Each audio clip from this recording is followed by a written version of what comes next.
Some perimenopausal symptoms can be extremely sneaky, especially if your cycles are still regular. So when your cycles start to become irregular and you're having some symptoms, it can give us some information.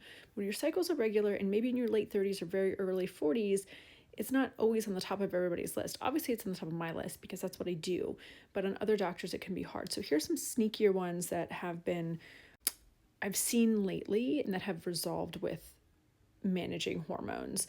And for these sneakier cases, this might be controversial. I do find help with labs for some of them, not all, because on some of them, especially one of my patients who had severe insomnia, I did labs and their estrogen was non-existent and their FSH was very high. This is someone in their late 30s.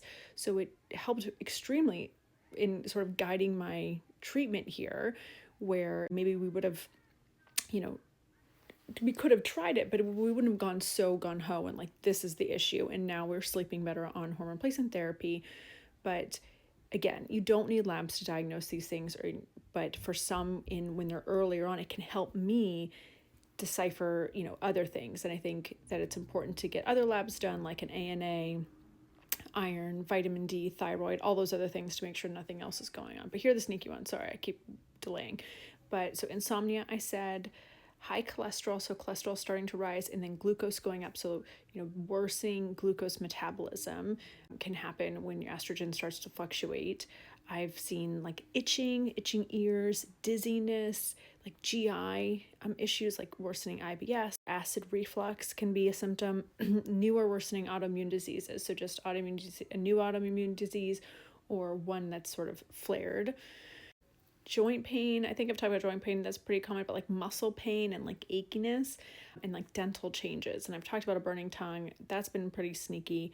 But I would say, and difficulty in concentrating, that was the last one.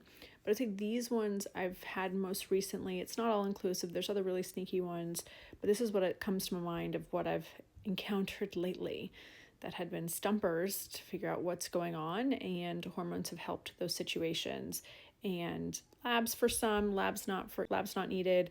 I usually get labs at some point, but as far as starting them, I didn't need labs to start a lot of these people, but they can be helpful a little bit in guiding my decision in clinical decision making, because if your FSH is 30, then we have a problem.